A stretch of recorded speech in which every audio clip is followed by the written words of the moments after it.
All right, welcome to Physics Video 6.2. We're going to learn today about conservation of energy and work. This is a really big concept. So what we're going to do here today is we're going to kind of paint with a broad brush and kind of cover pretty much everything that we're going to do in the rest of the chapter, just conceptually. No problems, nothing. We're just going to sort of show you how everything fits together.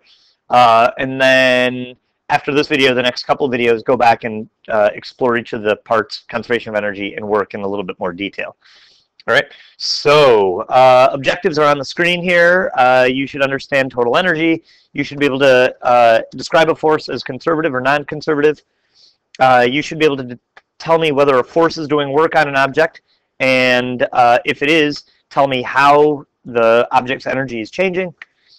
You should be able to state the law of conservation of energy, and you should be able to relate it to changes in energy, relate changes in energy to that law. All right, so here we go. I ended the last video by talking a little bit about total energy. So just as a reminder, it's all of the types of energy added up. All right, I want to stress that, for example, if you're throwing a ball up in the air, so here's your ball, and it's going to go like this, right? If you're going to find the total energy, you need to pick one point in the ball's path where you know both, or where you know all the types of energy. All right.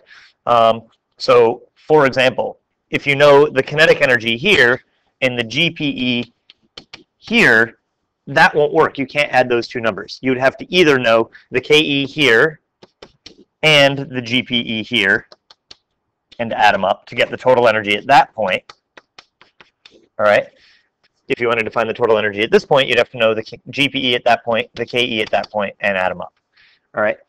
And I should have said this a minute ago, but keep in mind, too, that in this class, usually that's going to be the extent of total energy, because we're really not going to be doing a ton of problems that have EPE, ZPE, or CPE. Okay? So when we deal with energy, we need to distinguish between two types of forces. All right? The first type of force is what's called a conservative force. All right, now there is a fancy textbook definition of this. I'm not going to get into it. Basically, here's what you need to know. Conservative forces are forces that are responsible for a form of potential energy. All right, all gravitational forces are conservative because they're responsible for gravitational potential energy. Elastic forces are conservative because they're responsible for elastic potential energy. Electric forces are conservative because they're responsible for electric potential energy.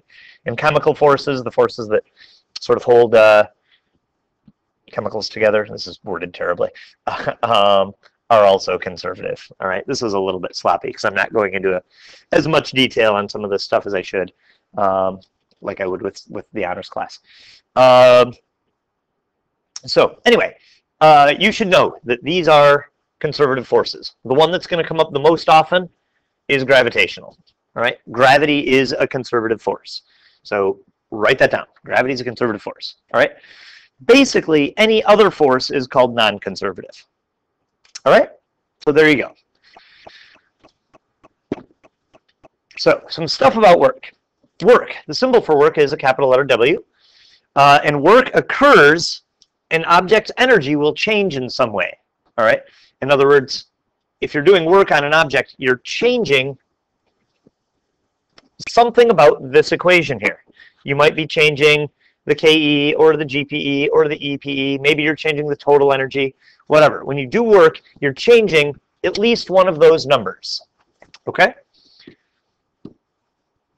So in order for that to happen, in order for work to be done, there has to be a force doing the work. All right? So then, how does a force do work? Well, in order for a force to do work on an object, a couple things need to be true. First of all, the object has to be moving. Okay? If you spend all day, holding a box over your head, you're not doing work because the box is not moving. Okay? The object has to be moving for work to be done. All right. Secondly, this next one is a technicality that's not really going to be a big issue for us. But technically speaking, in order for work to be done, at least one component of the force has to be parallel to the direction the object is moving. Okay? So when you lift an object, for example, your force is upwards, the velocity, the motion is upwards. Okay? And as a result, work is done there. Even when you lower an object, technically when you lower something, you push up on it, right, so that it's not falling, but the motion is down. Those are parallel. Work is done. All right, if you've got a box sitting on a floor and you push it across the floor, the force is that way, the motion is that way, work is done. If the box is sliding at you and you try to stop it, the force and the motion are parallel, so work is done. All right, an example of a situation where work is not being done would be if you held a box in your hands and carried it down the hall. All right, because picture that. Here's you.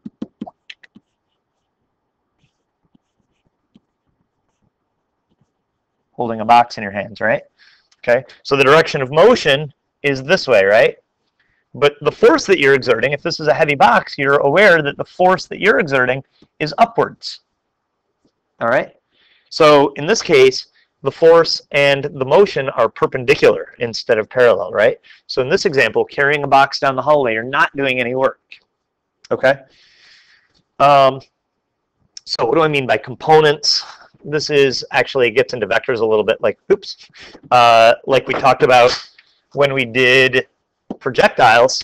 But if you have a situation like this, maybe there's a lawnmower, right? So here's the ground, here's the lawnmower, and the handle, and you're standing behind it, pushing it. Whoa, Cyclops. Whoa, that's the worst drawing I've ever drawn. Okay, anyway, so you're pushing down on it, right? And the motion is this way. Your force is at an angle, right? So you have to split it up into components. There's the vertical component and the horizontal component. So in this case, there's a component. The horizontal component is parallel to the motion. We won't be doing that. Again, that's really more of an honors problem. All right? So if I just lost you there, it's not that big a deal. Basically, you need to remember, in this class, one of two things will be true. Either the force will be parallel to the motion or it'll be perpendicular. As long as it's parallel, work is being done. Okay? So maybe that's worth rewinding and writing that last sentence down. Okay? All right. So that's how a force does work on an object. All right? Now, how that work affects the energy depends on what kind of force it is. All right? So this right here is super important. Okay? If a conservative force does work, then all that it's doing is converting energy either to or from potential energy. Okay? It is,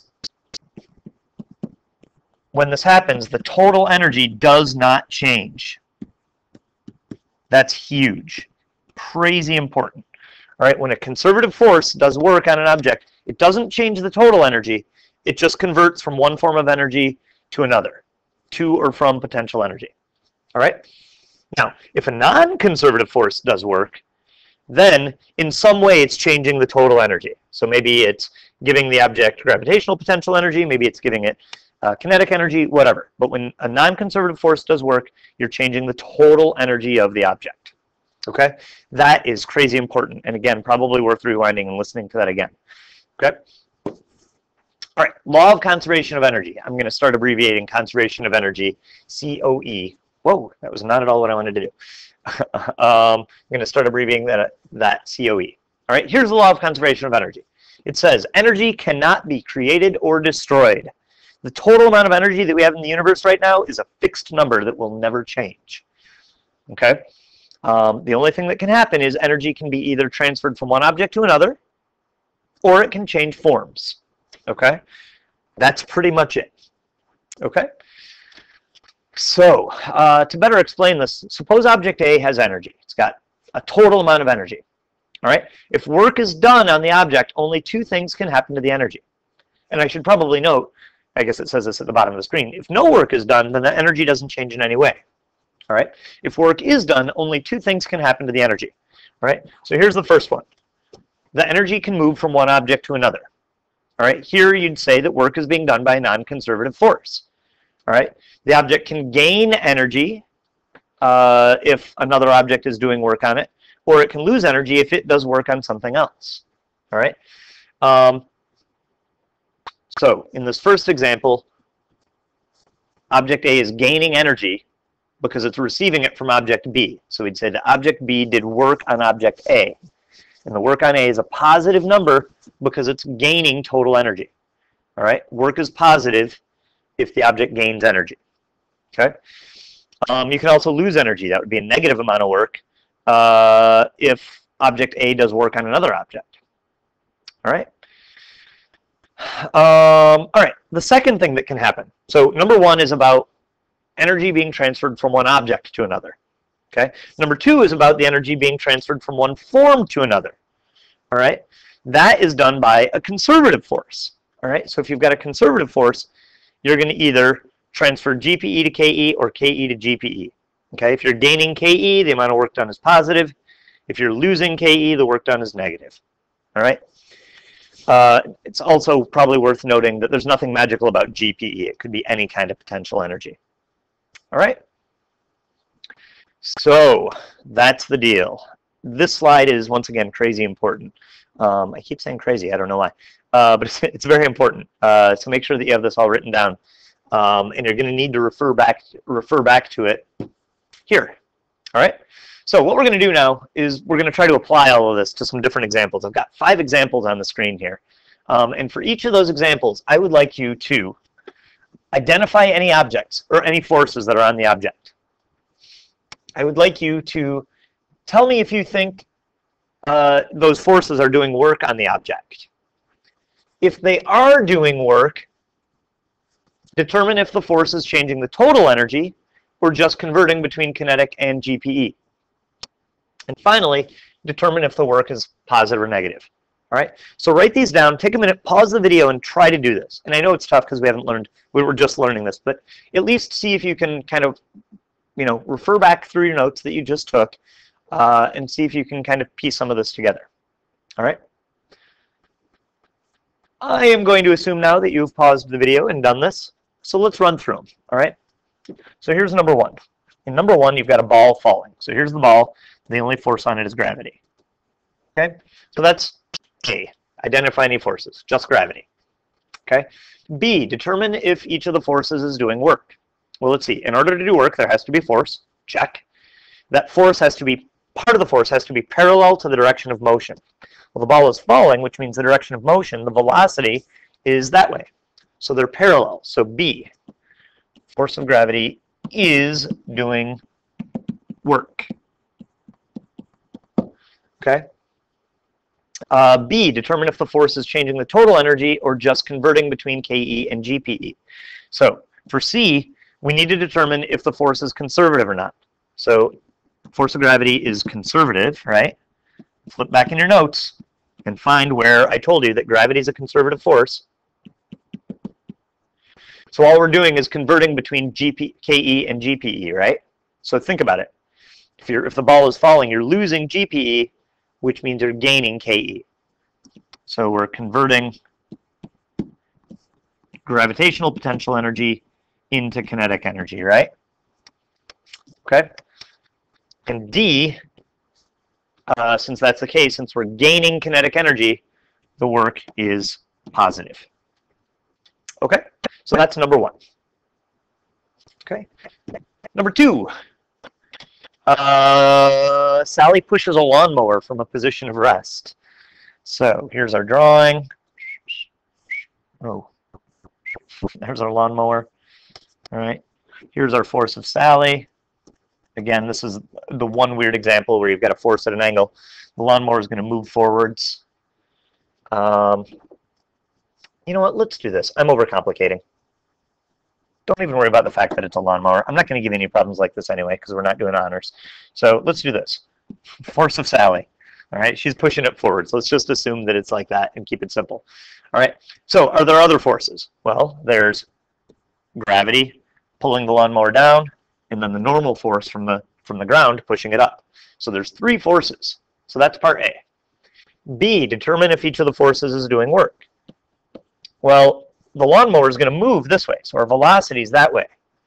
So Fn and Fg do no work because they are not parallel to the motion. Okay. Force of Sally does do work because they are parallel.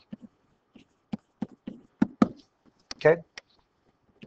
Part C, is the force changing the total energy or just converting between KE and GPE. In other words, is the force non-conservative or conservative? So remember, really our only conservative force is gravity. Sally is not gravity, so it's a non-conservative force.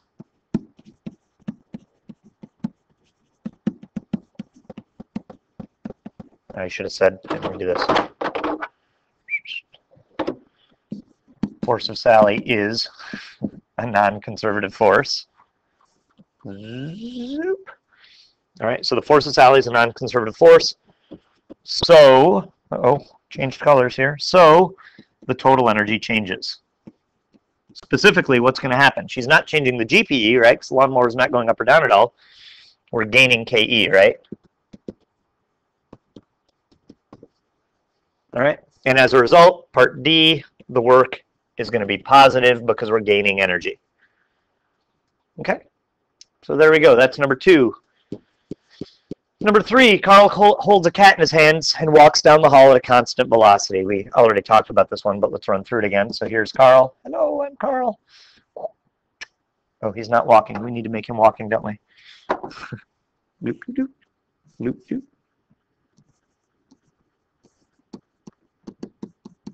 Meow.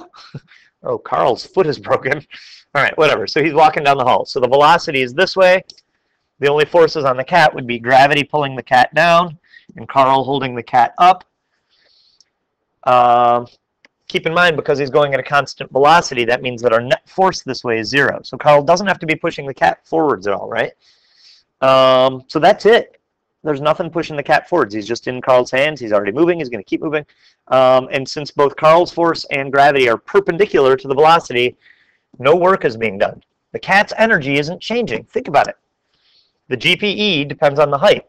The cat's not moving up or down, so the GPE is constant. The cat's moving at a constant velocity, so the kinetic energy is constant.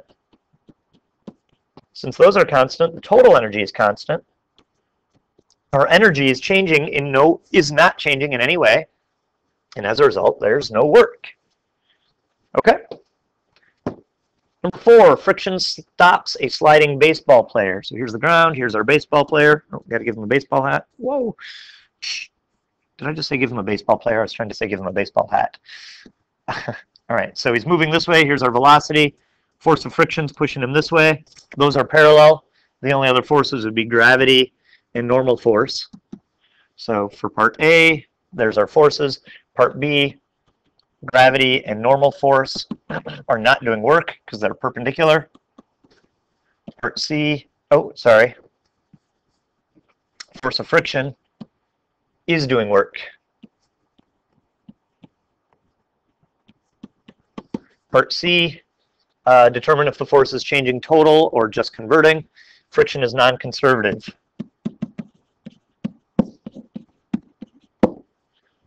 So it's changing the total energy, right? Specifically, we're losing kinetic energy, right? Losing kinetic energy. And so, part D, the work is negative because we're losing total energy. All right, last one, number 5. Roy throws a ball straight up in the air. There's 2 parts to this problem. The problem was meant to focus on him actually throwing it. So the problem begins with the ball at rest in his hand, and it ends the instant he lets go of it. So in that problem, there's 2 forces on it. Gravity's pulling the ball down. Here's the force of Roy. So there's 2 forces there, actually. Let's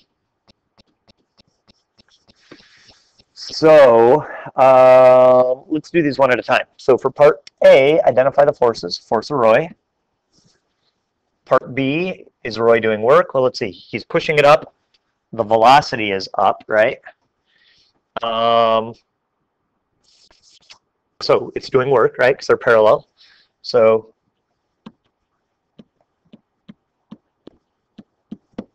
part C, force of Roy is non-conservative. I'm going to go over my 20 minutes. Sorry. He's giving it both GPE and KE, right?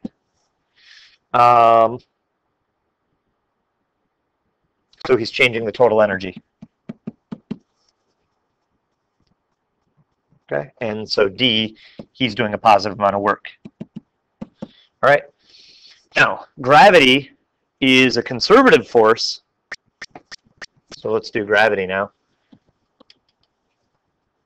It's doing work, but it's a negative amount of work because it's working against the motion. So for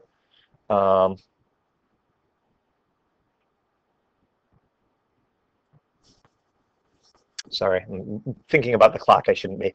All right, so there's gravity. Is it doing work? Yes, it's doing work because they're parallel. Part C, is he changing the energy or just converting? What's actually happening is you're losing kinetic energy that you would have if there was no gravity and gaining GPE, right? So that's kind of sloppy. I need to give a better explanation of that. I'll have to clean that up in class. Let me say this. Here's an easier way of figuring out if the work is positive or negative. If your force and your velocity are in the same direction, then your work is positive. If they're against each other, then the work is negative. That's probably an easier way of addressing that. I probably should have said that from the start. So, sorry, I know I'm over my 20 minutes, but that is important. If your force and your direction are in the same direction, your work will be positive. If they work against each other, they're negative. So here, force of gravity is down, velocity is up, so the work done by gravity is negative. So, long story short, this problem is a little bit more complicated because there's more going on. It's gaining energy because of Roy's force, but losing energy because of gravity. Okay? So, I will discuss that in class. I'm going to stop now because I'm over. All right. Have a good one.